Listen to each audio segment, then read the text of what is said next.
الحمد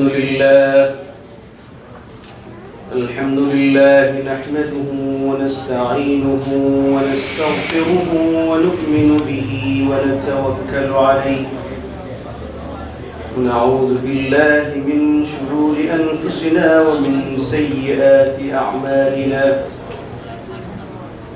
من يهده الله فلا مضل له ومن يضلله فلا هادي له ونشهد أن لا إله إلا الله وحده لا شريك له ونشهد أن سيدنا ومولانا محمدا عبده ورسوله أما بعد فقد قال الله تبارك وتعالى أعوذ بالله من الشيطان الرجيم بسم الله الرحمن الرحيم إن الذين يكتمون ما أنزل الله من الكتاب ويشترون به ثمنا قليلا أولئك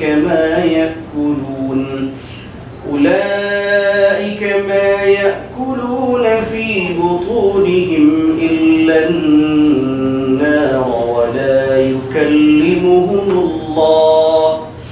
ولا يكلمهم الله يوم القيامة ولا يزكيهم ولهم عذاب أليم أولئك الذين اشتروا الضلالة بالهدى والعذاب بالمغفرة فما أصبرهم على النار ذلك بأن الله نزل الكتاب بالحق وإن الذين اختلفوا في الكتاب لفي شقاق بعيد ليس البر أن تولوا وجوهكم قبل المشرق والمغرب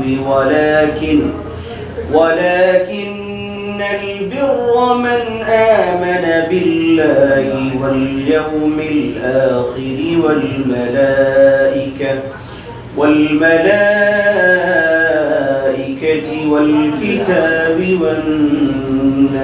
والنبيين وآتى المال على حبه ذوي القربى واليتامى والمساكين وابن السبيل والسائلين وفي الرقاب وأقام الصلاة وآتى الزكاة والموفون بعهدهم إذا عاهدوا والصابرين في البأساء والضراء وحين البأس أولئك الذين صدقوا وأولئك هم المتقون صدق الله العظيم. Dear brothers and sisters, اللہ تعالیٰ کے بہت بڑا فضل اور کرم کہ اللہ نے ہمیں قرآن الکریم سننے کے لیے اور اس کو سمجھنے کے لیے توفیق عطا فرمائی. آج کی آیت جو ہے ایسی آیت پہلے بھی گئی ہے. میں نے پہلے بھی آپ سے یہ عرض کی کہ اللہ سبحانہ و تعالی جو دین ہمارے لیے منتخب کیا یا جو نالج اور علم وحی اللہ کی طرف سے ہمارے پاس آیا,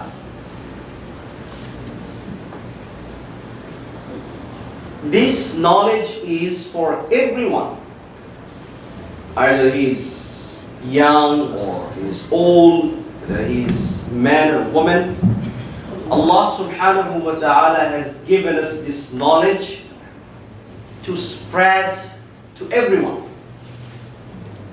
No one has any permission to keep this knowledge, for himself. Allah subhanahu wa ta'ala mentioned even the Prophet sallallahu alaihi wasallam didn't have this permission to keep this knowledge for him. Allah mentioned in the Quran, Ya ayyuhar Rasul, O my Prophet, O my Messenger, Balligh ma unzila ilayk.